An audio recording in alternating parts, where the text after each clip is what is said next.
আমি বিগত কয়েক বছর ধরেই সবসময় খেয়াল করছি যে সময় আমাদের থেকে অনেক দ্রুত গতিতে হারিয়ে যাচ্ছে। খুব স্মল কিছু এক্সাম্পল দিলে এই ব্যাপারগুলো একটু পরিষ্কার হয়ে যায়। আমরা এখন সকাল থেকে সন্ধ্যা পর্যন্ত যে শিডিউলে কাজ করি, এই শিডিউলের কাজ করেও মনে হয় যে আরও অনেক সময় আমাদের প্রয়োজন কাজগুলোকে শেষ করতে। টু বি ভেরি স্পেসিফিক, কাজগুলো কিন্তু অনেক বেশি কিছু না। আমি যখন ছোট ছিলাম তখন দেখতাম যে সকালবেলা স্কুলে গিয়ে স্কুল থেকে ফিরে এসে লাঞ্চ করে অনেক সময় থাকতো খেলতে যাওয়ার আগে, সময় ফুরাতো না।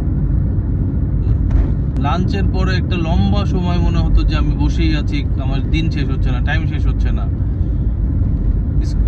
খেলতে গিয়েছি, খেলা থেকে এসেছি, এসে টিভি দেখেছি, হাত মুখ ধুয়ে পড়তে বসেছি, সময় অফুরন্ত মনে হতো।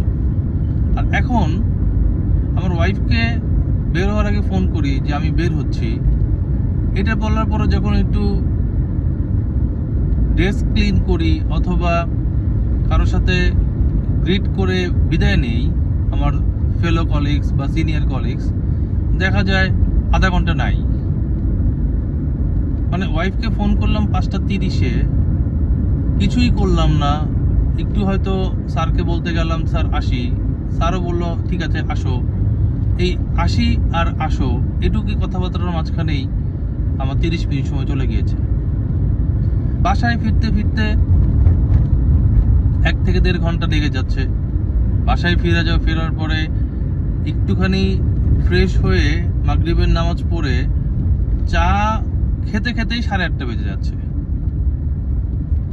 বের হচ্ছি 5:30টার সময় ওয়াইফকে বলে, বের হতে হতে 5:45, বাসায় ফিরতে ফিরতে 7:30 8টা, চা খেয়ে উঠতে উঠতে দেখি যে ডিনারের সময় শেষ।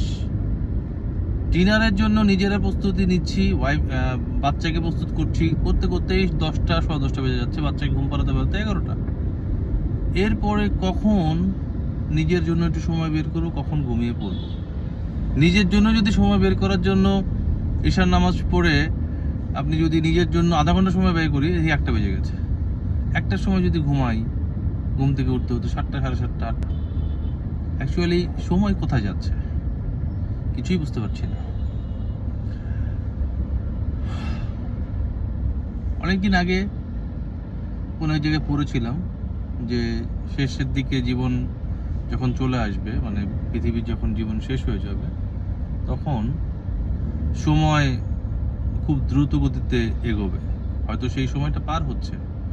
যে ট্রু সেন্সে অ্যাকচুয়ালি যতটুকু শিডিউল লিখে নিয়ে যাচ্ছি, ওইটুকু শিডিউলের কাজও করতে পারছি না, 50% কাজও করতে পারছি না।